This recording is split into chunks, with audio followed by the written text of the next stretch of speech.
¿Cómo funciona la máquina de la economía en 30 minutos? La economía funciona como una simple máquina. Sin embargo, muchos no la entienden o no concuerdan en cómo funciona. Y eso ha llevado a mucho sufrimiento económico en vano. Siento una profunda obligación de compartir mi plantilla económica, sencilla pero práctica. Aunque no es convencional, me ayudó a predecir y eludir la crisis financiera mundial. Y me sirve bien ya hace más de 30 años. Comencemos. Aunque la economía puede parecer compleja, funciona en forma simple y mecánica. Consta de unas pocas piezas simples y muchas transacciones simples que se repiten una y otra vez innumerables veces. Estas transacciones son impulsadas más que nada por la naturaleza humana y crean tres fuerzas principales que mueven la economía. 1. Incremento de la productividad. 2. El ciclo de deudas a corto plazo. 3. El ciclo de deudas a largo plazo. Veremos estas tres fuerzas y cómo al superponerlas una a la otra, creamos una buena plantilla para seguir los movimientos económicos y comprender qué está ocurriendo. Comencemos por la parte más simple de la economía. Transacciones. Una economía es simplemente la suma de las transacciones que la componen. Y una transacción es algo muy sencillo. Todo el tiempo hacemos transacciones. Cada vez que compramos algo, creamos una transacción. Cada transacción consiste en un comprador que canjea dinero o crédito a un vendedor por mercancías, servicios o activos financieros. El crédito se gasta como el dinero. De modo que sumando el dinero gastado al crédito gastado, sabemos el gasto total. El gasto total impulsa la economía. Si dividimos la suma gastada por la cantidad vendida, obtenemos el precio. Y eso es todo. Esto es una transacción. Es el pilar de la máquina de la economía. Los ciclos y fuerzas de una economía son impulsados por transacciones. Así que si entendemos las transacciones, entendemos toda la economía. Un mercado consta de todos los compradores y todos los vendedores que realizan transacciones con lo mismo. Por ejemplo, hay un mercado del trigo, un mercado de coches, un mercado de valores y mercados para millones de cosas. Una economía consta de todas las transacciones en todos sus mercados. Si sumamos el total de gastos y la cantidad total vendida en todos los mercados, tenemos todo lo que necesitamos saber para entender la economía. Es así de simple. Las personas, empresas, bancos y gobiernos, todos participan en transacciones como describí anteriormente. Canjean dinero y crédito por mercancías, servicios y activos financieros. El mayor comprador y vendedor es el gobierno, compuesto por dos partes importantes. Un gobierno central que recauda impuestos y gasta dinero, y un banco central, que es diferente de otros compradores y vendedores porque controla la cantidad de dinero y de crédito en la economía. Lo hace influyendo en las tasas de interés e imprimiendo dinero nuevo. Por estas razones, como veremos, el Banco Central es un actor importante en el flujo del crédito. Ahora pongamos atención en el crédito. El crédito es la parte más importante de la economía y probablemente la menos comprendida. Es la parte más importante porque es la mayor y la más volátil.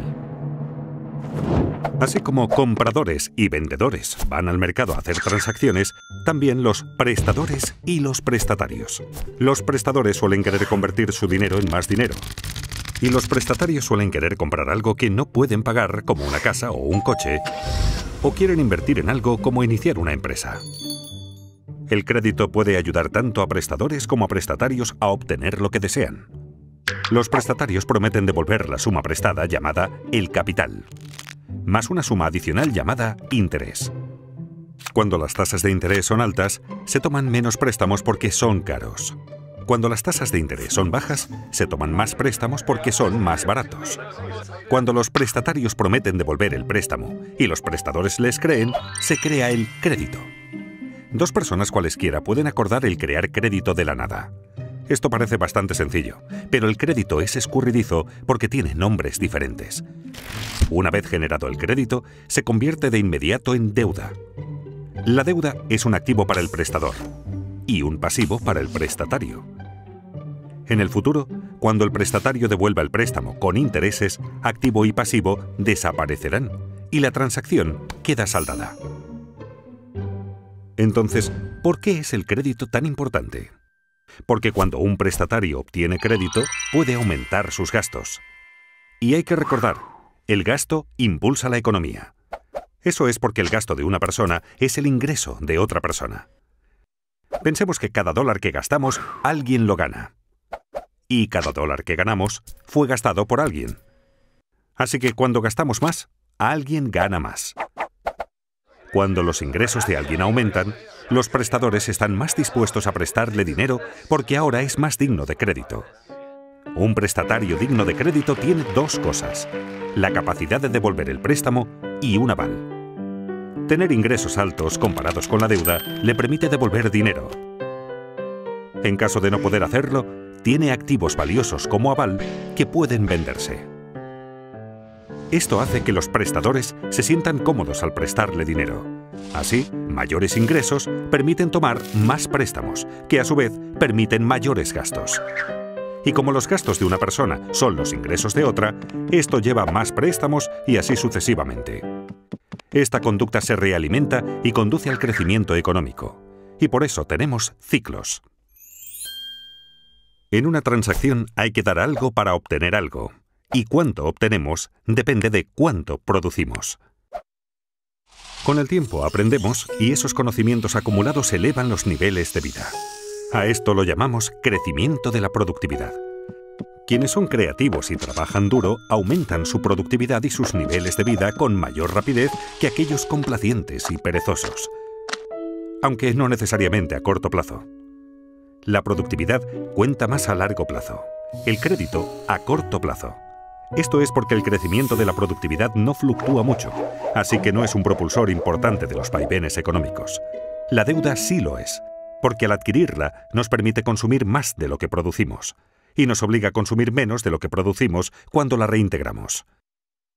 Los vaivenes de la deuda siguen dos grandes ciclos. Uno de entre 5 a 8 años, y el otro de entre 75 a 100 años aproximadamente. Aunque la mayoría de la gente siente los vaivenes, habitualmente no los ve como ciclos porque los ve demasiado de cerca, día a día, semana a semana. En este capítulo daremos un paso atrás para ver estas tres grandes fuerzas y cómo interactúan para crear nuestras experiencias. Vimos que los vaivenes alrededor de la línea no surgen de cuánta innovación o trabajo arduo hay, sino sobre todo de cuánto crédito hay. Imaginemos por un momento una economía sin crédito. En esta economía solo puedo aumentar mis gastos si aumento mis ingresos, lo cual me exige ser más productivo y trabajar más. Una productividad mayor es el único camino hacia el crecimiento. Como mis gastos son los ingresos de otra persona, la economía crece cada vez que yo u otro cualquiera es más productivo. Si seguimos las transacciones y las mostramos, vemos una progresión como la línea de crecimiento de la productividad. Pero como tomamos préstamos, tenemos ciclos. Esto no surge de ninguna ley o reglamento, sino de la naturaleza humana y de cómo funciona el crédito. Pensemos en tomar préstamos como estirar los gastos hacia adelante. Para comprar algo que no podemos permitirnos, hay que gastar más de lo que se gana. Para ello, debemos tomar prestado de nuestro propio futuro. Así creamos un tiempo en el futuro en el que deberemos gastar menos de lo que ganamos para poder devolverlo. Muy rápidamente se asemeja a un ciclo. En esencia, cada préstamo que tomamos crea un ciclo.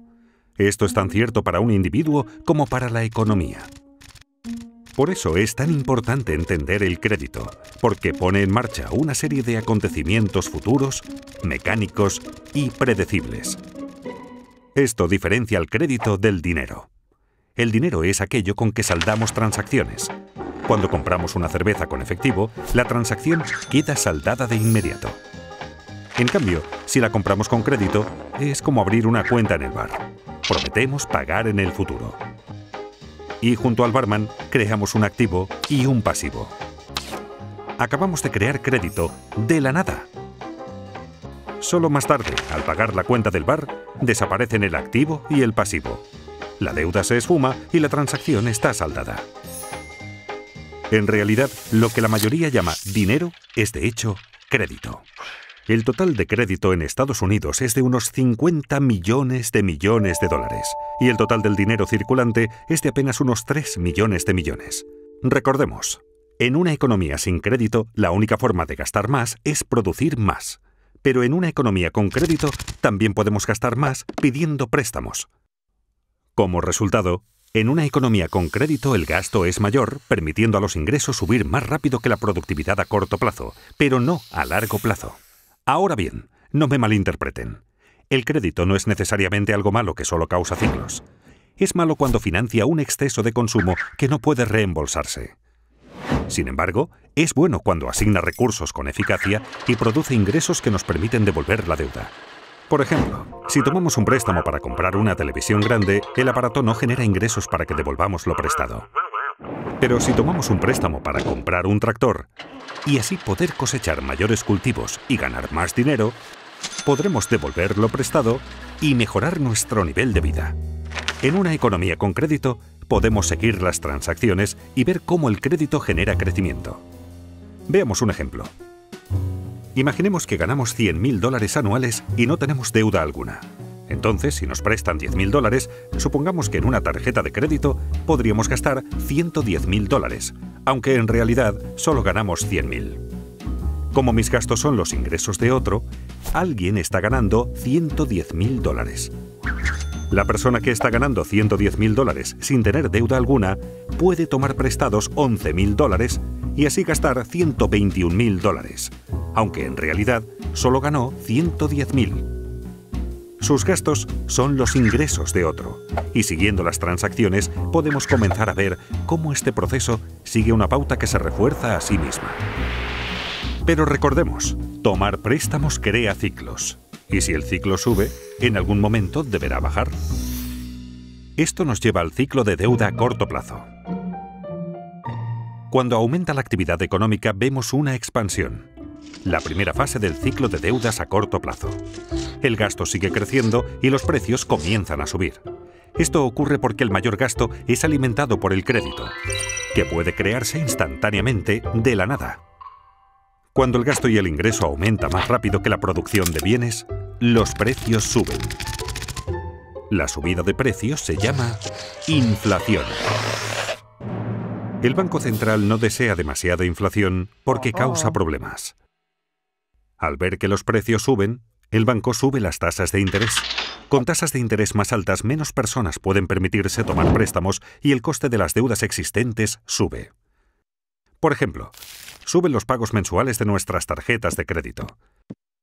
Como la gente toma menos prestado y tiene que pagar más por sus deudas, tienen menos dinero disponible para gastar y el gasto se ralentiza.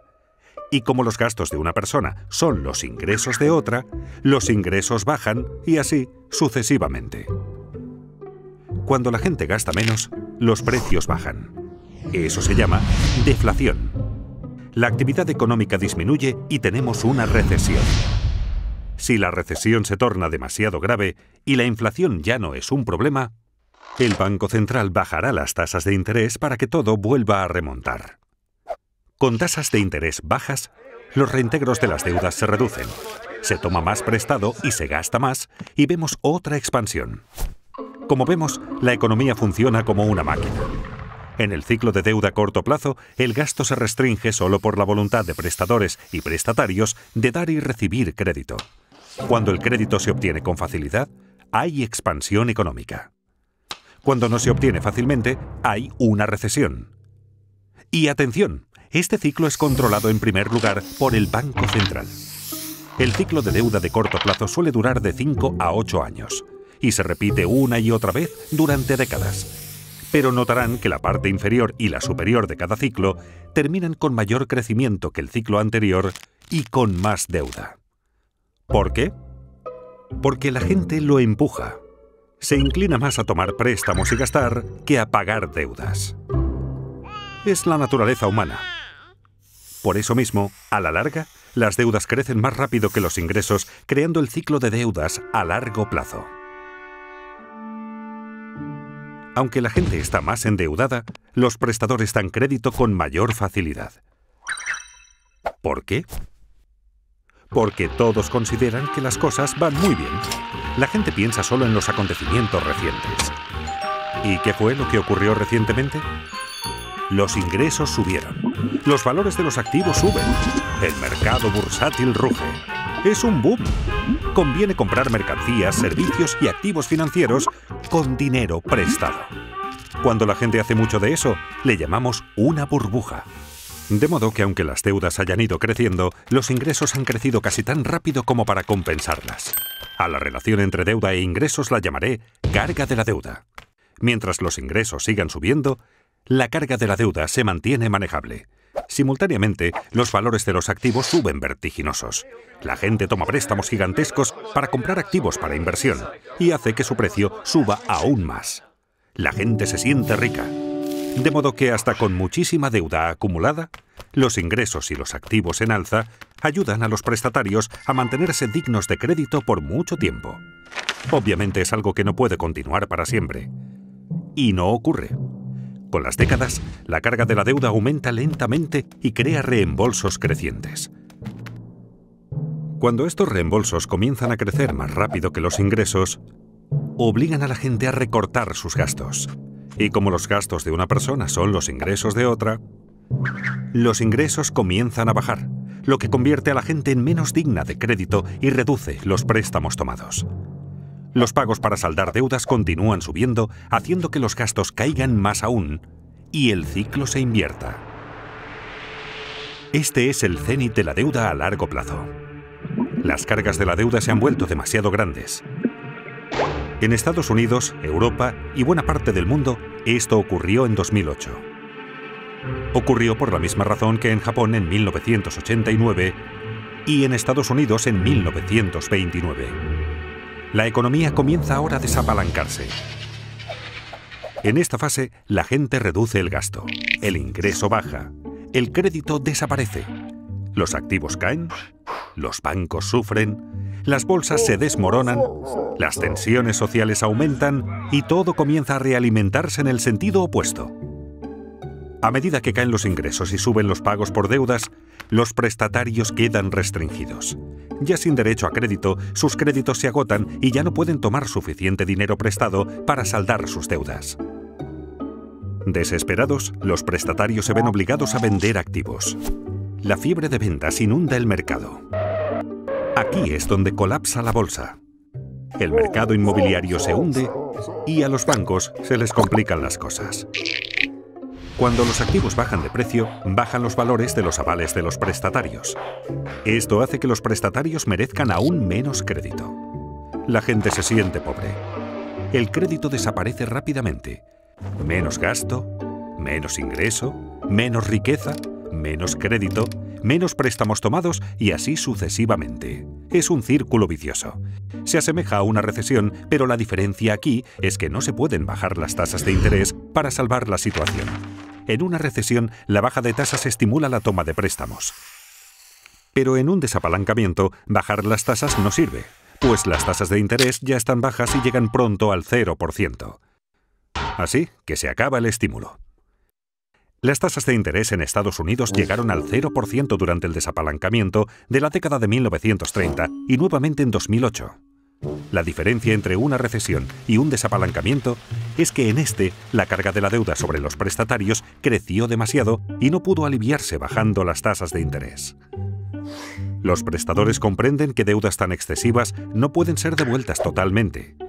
Los prestatarios perdieron su capacidad de pagar y sus avales perdieron valor. Se sienten paralizados por la deuda y ya no quieren más. Los prestadores dejan de prestar. Los prestatarios dejan de tomar prestado. Pensemos en la economía como indigna de crédito. Como una persona. ¿Qué hacer entonces con el desapalancamiento? El problema es que las cargas de las deudas son muy altas y deben bajar. Hay 4 formas en que esto puede ocurrir. 1. Personas, empresas y gobiernos recortan sus gastos. 2. Se reducen las deudas mediante moratorias y reestructuras. 3. La riqueza se redistribuye de los que tienen a los que no tienen. 4. El Banco Central imprime dinero nuevo. Estas 4 formas ocurrieron en cada desapalancamiento de la historia moderna. Es habitual recortar primero los gastos. Como vimos, personas, empresas, bancos y hasta gobiernos se ajustan el cinturón y recortan gastos para poder pagar sus deudas. Esto se llama con frecuencia austeridad. Cuando los prestatarios dejan de contraer nuevas deudas y comienzan a pagar las deudas viejas, puede esperarse que la carga de la deuda baje. Pero ocurre lo contrario. Como se recorta el gasto, y el gasto de una persona es el ingreso de otra, esto hace que los ingresos caigan más rápido de lo que se saldan las deudas, y así la carga de la deuda, de hecho, empeora. Como vimos, este recorte del gasto es deflacionario y doloroso. Las empresas están forzadas a reducir costes, lo que significa menos empleos y mayor paro. Esto lleva a la etapa siguiente. Deben reducirse las deudas. Muchos no pueden pagar sus préstamos y las deudas del prestatario son el activo del prestador. Cuando los prestatarios no pagan al banco, la gente teme que el banco no pueda pagarle lo suyo y corre a retirar su dinero del banco. Los bancos quedan restringidos y la gente, las empresas y los bancos dejan de pagar sus deudas. Esta grave contracción económica es una depresión. Buena parte de una depresión consiste en descubrir que lo que suponíamos era nuestra riqueza no está. Volvamos al bar. Cuando compramos una caña a cuenta, prometimos pagarle al dueño del bar. Nuestra promesa se convirtió en un activo del barman. Si no cumplimos la promesa, no le pagamos y entramos en moratoria de nuestra cuenta de bar. Entonces, este activo que tenía, de hecho, no vale nada. En esencia, ha desaparecido. Muchos prestadores no quieren ver su patrimonio desaparecer y acuerdan reestructurar la deuda. Esto significa que los prestadores recibirán un reembolso menor o que cobrarán en un lapso mayor o con un interés menor al acordado inicialmente. De esta manera, se incumple un contrato a pesar de que se reduce la deuda. Los prestadores prefieren así un poco de algo antes que el total de la nada. Pese a que desaparece deuda, su reestructuración hace que los valores de ingresos y activos desaparezcan más rápido, con lo cual la carga de la deuda continúa empeorando. Como recortar gastos, reducir la deuda también es doloroso y deflacionario. Todo esto afecta al gobierno central porque menores ingresos y menos empleo significan que el gobierno recauda menos impuestos. Al mismo tiempo, necesita aumentar su gasto por el aumento del paro. Muchos de los parados tienen ahorros inadecuados y necesitan apoyo financiero del gobierno. Además, los gobiernos crean planes de incentivos y aumentan sus gastos para compensar la baja de la economía. Los déficits presupuestarios gubernamentales crecen explosivamente durante un desapalancamiento porque gastan más de lo recaudado por impuestos. Eso es lo que está ocurriendo cuando oímos sobre el déficit en los noticiarios. Para financiar los déficits, los gobiernos deben subir los impuestos o tomar dinero prestado. Pero con ingresos en caída y tantos en paro, ¿de quién vendrá el dinero? De los ricos. Ya que los gobiernos necesitan más dinero y la riqueza está muy concentrada en manos de un pequeño porcentaje de la gente, es natural que los gobiernos cobren más impuestos a los acaudalados, lo cual facilita una redistribución de la riqueza en la economía de los que tienen hacia los que no tienen. Los que no tienen y sufren comienzan a sentir resentimiento hacia los ricos que tienen. Los que tienen, sufriendo la economía débil, los precios de los activos en baja y los impuestos en alza, comienzan a sentir resentimiento hacia los que no tienen. Si la depresión continúa, puede alterarse el orden social. No solo subirán las tensiones internas en los países, sino que también entre países, sobre todo entre deudores y acreedores. Esta situación puede llevar a un cambio político que a veces puede ser extremo. En la década de 1930, esto condujo a Hitler al poder, a la guerra en Europa y a la depresión en Estados Unidos. La presión para que se haga algo que ponga fin a la depresión aumenta. Recordemos, lo que la mayoría consideraba dinero era en realidad crédito. Así, cuando el crédito desaparece, la gente no tiene suficiente dinero. La gente está desesperada por dinero. ¿Recuerdan quién puede imprimirlo? El Banco Central. Tras haber bajado ya sus tasas de interés a casi cero, está obligado a imprimir dinero. A diferencia del recorte de gastos, la reducción de la deuda y la redistribución de riquezas, la impresión de dinero es inflacionaria y estimulante. Inevitablemente, el Banco Central imprime dinero nuevo de la nada, que usa para comprar activos financieros y bonos del gobierno. Ocurrió en Estados Unidos durante la Gran Depresión y nuevamente en 2008, cuando su Banco Central, la Reserva Federal, imprimió más de 2 millones de dólares. Otros bancos centrales del mundo que podían también imprimieron mucho dinero. Comprar activos financieros con este dinero ayuda a elevar los precios de los activos, volviendo a la gente más digna de crédito. Pero esto ayuda solo a los que tienen activos financieros. Y es que el Banco Central puede imprimir dinero, pero solo puede comprar activos financieros. El Gobierno Central, por su parte, puede comprar bienes y servicios y pasar dinero a la gente, pero no puede imprimir dinero. Así que para estimular la economía, los dos deben cooperar. Comprando bonos del gobierno, el Banco Central en esencia presta dinero al gobierno, permitiéndole mantener un déficit y aumentar el gasto en bienes y servicios mediante sus programas de incentivos y de seguros de paro. Esto aumenta los ingresos de la gente, así como la deuda del gobierno. Sin embargo, reducirá la carga total de la deuda en la economía. Este es un momento de gran riesgo. Quienes formulan las políticas deben equilibrar las 4 formas en que se reduce la carga de la deuda. Las formas deflacionarias deben equilibrar a las inflacionarias para mantener la estabilidad. Si se equilibran correctamente, puede producirse un desapalancamiento hermoso. Y es que un desapalancamiento puede ser feo o hermoso. ¿Cómo puede ser hermoso? Aunque un desapalancamiento es una situación difícil, manejar óptimamente una situación difícil es algo hermoso. Mucho más bello que los excesos desequilibrados y alimentados con deuda de la fase de apalancamiento. En un desapalancamiento hermoso, las deudas disminuyen respecto de los ingresos. El crecimiento económico real es positivo y la inflación no es un problema. Se obtiene con el equilibrio correcto. El equilibrio correcto exige cierta mezcla de recorte de gastos, reducción de la deuda, transferencia de riquezas e impresión de dinero para mantener la estabilidad económica y social. La gente pregunta si la impresión de dinero causará inflación. No, si compensa el crédito que cae. Recordemos, el gasto es lo que importa. $1 de gastos pagado con dinero afecta a los precios igual que $1 de gastos pagado con crédito. Imprimiendo dinero, el Banco Central puede compensar la desaparición de crédito con un aumento de la cantidad de dinero. Para cambiar esta situación, el Banco Central necesita no solo fomentar el crecimiento de los ingresos, sino lograr que la tasa de crecimiento del ingreso supere la tasa de interés sobre la deuda acumulada. ¿Qué quiero decir con ello? En esencia, los ingresos deben crecer más rápido que las deudas. Por ejemplo, supongamos que un país en desapalancamiento tiene una relación deuda-ingreso del 100%. Esto significa que su deuda total es igual a los ingresos del país entero en un año.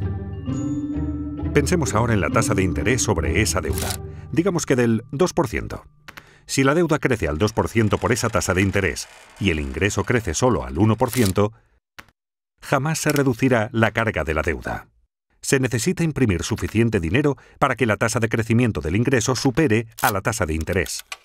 No obstante, es fácil abusar de la impresión de dinero por ser tan fácil y porque la gente la prefiere a las alternativas. La clave es evitar imprimir demasiado dinero y provocar una inflación inaceptablemente alta, como hizo Alemania en el desapalancamiento de la década de 1920. Si los responsables logran el equilibrio correcto, un desapalancamiento no es tan dramático. El crecimiento es lento, pero las cargas de la deuda bajan.